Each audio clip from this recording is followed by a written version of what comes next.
Welcome to Womb Talk. I'm your host, Elizabeth Vanderbilt, the owner and founder of Fruitful Womb Doula Services.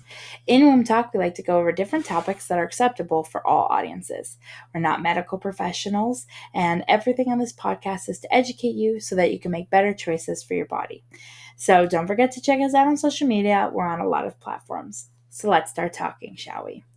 Today, we're going to be talking about one of my personal favorite really topics to consider, because when it comes to pregnancy, we are being overwhelmed, bombarded with people's input. 9 out of 10 times you will be walking down the street or in the grocery store, or maybe I shouldn't say street, but say you're in the grocery store and an older woman or maybe a woman of your age walks by, and automatically, instead of just beyond hello, how are you? The sun is shining so nice today.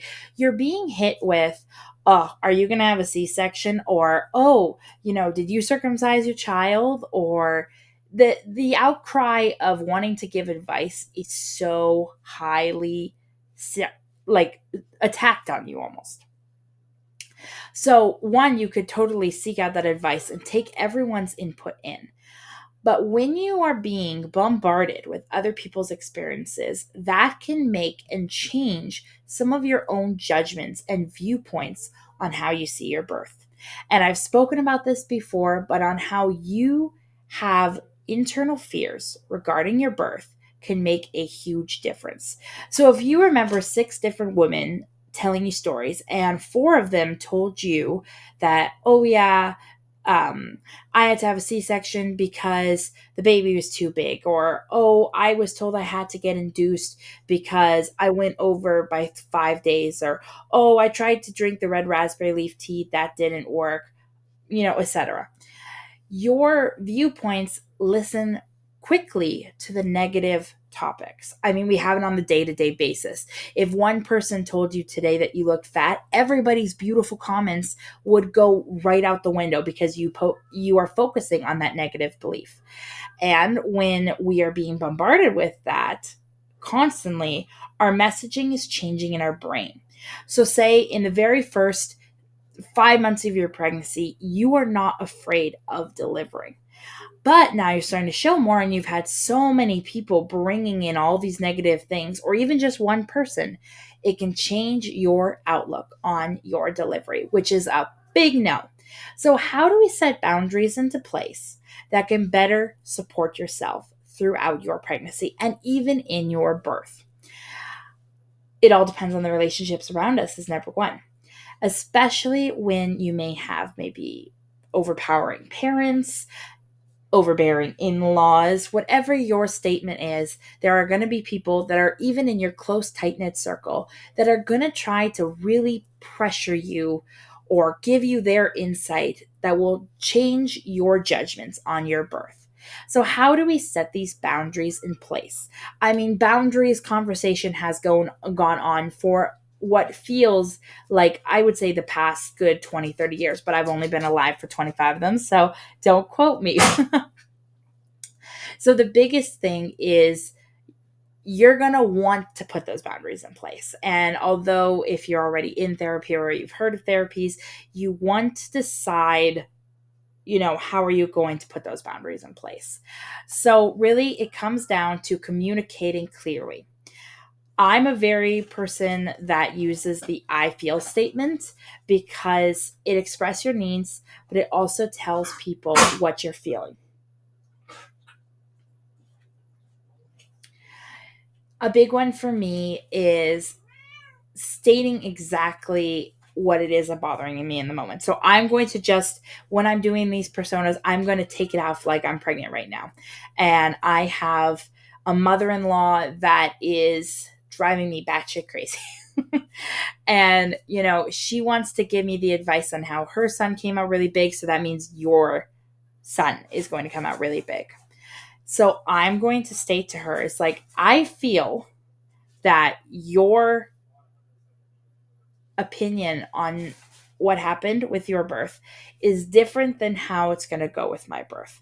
Putting her into the perspective, that kind of thing. When it comes to pregnancy, you'll also find that people will maybe try to touch your belly, or people will make comments about your appearance, making sure that you start placing those out there, like, do not touch me, or I feel like I can't have you commenting on my body. Those kind of things are important. But it also determines how much information you are willing to share about your birth.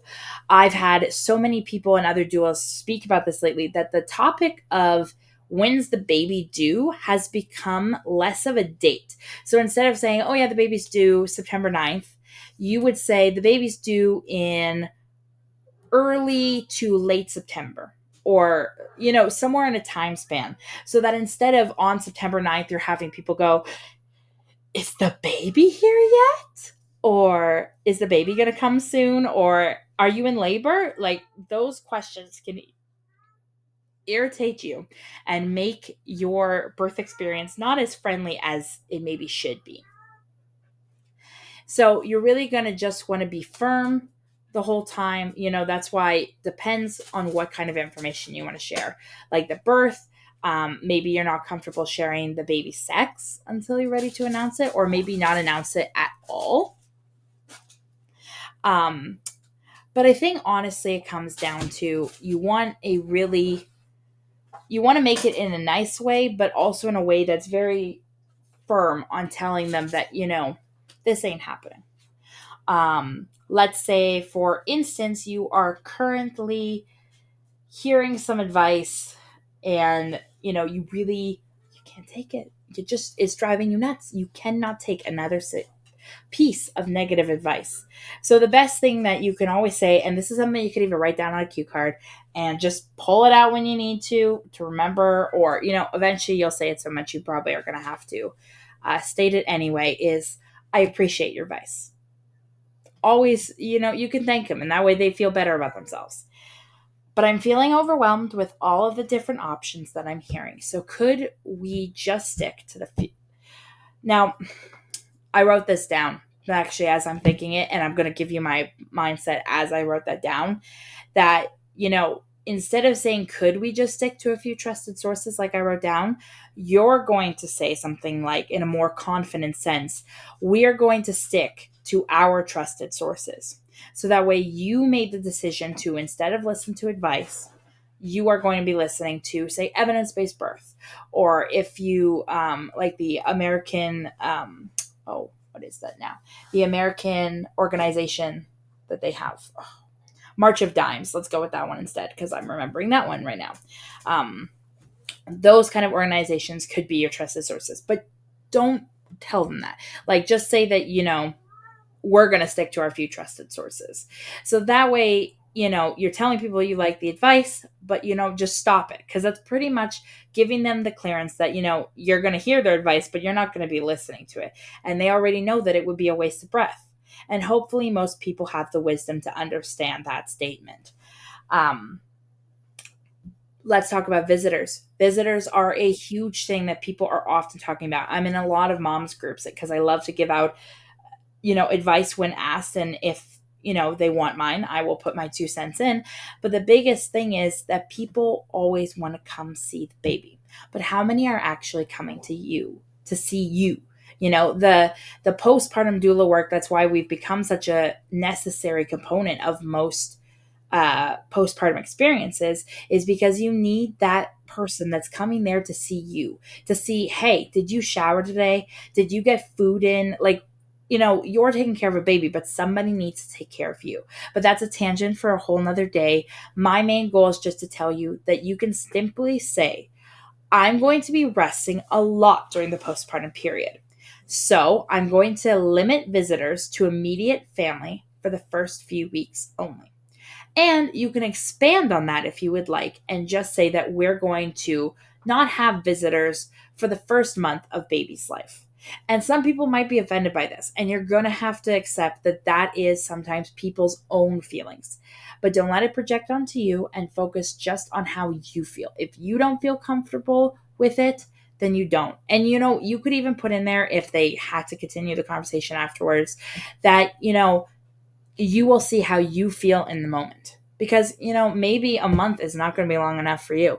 Maybe you have whatever is going on in your life, it just might not be right for you. And that's okay. So another thing to always tell people is, how are you feeling? I'm a very blunt person. I say exactly how I'm feeling. People who get in relationships with me, people who I work with, clients, I will tell you how I feel, because, you know, that is who I am. And when I'm dealing with clients, sometimes people will overstep their boundaries a little bit, even in a client working relationship. And simply saying that, I'm feeling very emotional right now, or I feel, just a little in my own bubble of upset, and I'm not really sure of what it's from, just so that people know to please be gentle and be understanding, and you can explain that to them as well. So, those are just some great ideas to include for visitation and stuff, to explain, your time, your energy that goes into having a child, because, this is not um this is not easy work to be doing, and becoming a parent is not easy.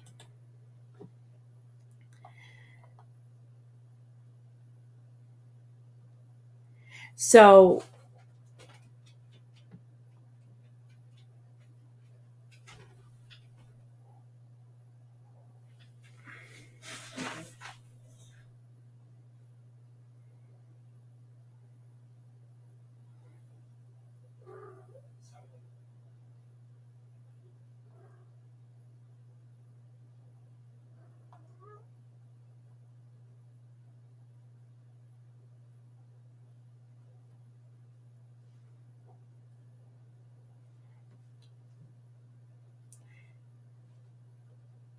becoming intentional with how you do your birth and how you set your boundaries in place is so important during pregnancy. And I really want to touch on the word no. It's a complete sentence. And oftentimes, as humans, we like to think that it's more than that. We like to say, hey, when that person says no, really, we want to like just convince them. But it's not about that. It's about saying no and it being a complete sentence.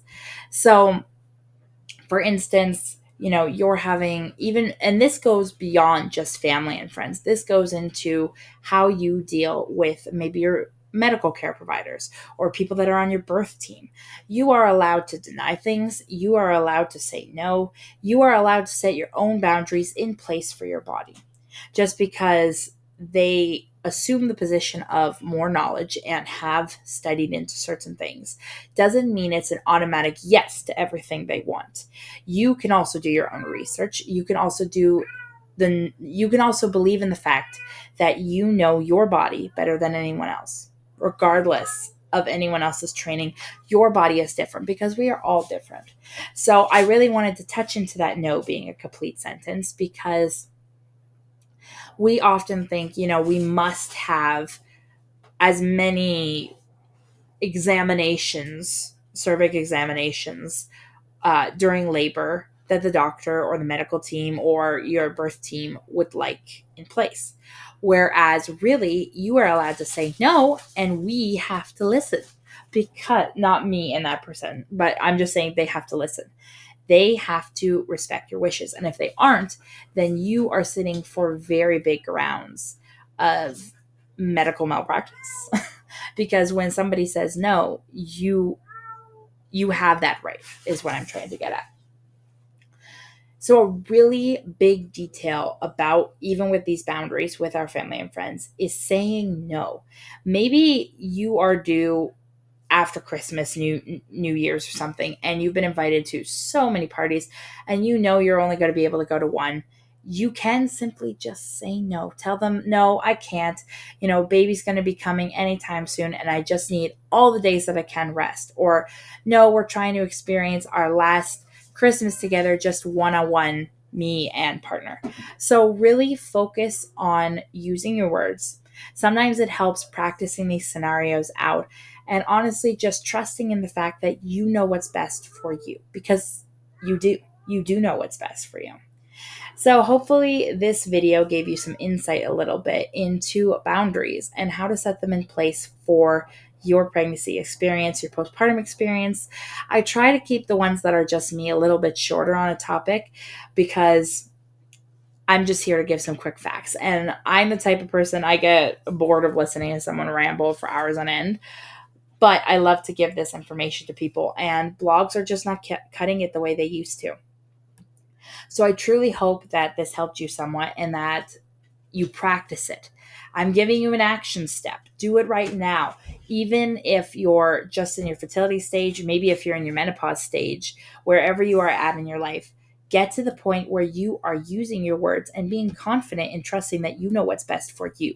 So if you need to say no to someone, if you need to tell them, I feel like that doesn't fit my lifestyle, or whatever you need to see fit, say what you need. Don't let anybody convince you otherwise, because you know what's best for you. Remember to stay tuned next week because we've got another episode coming up on Monday.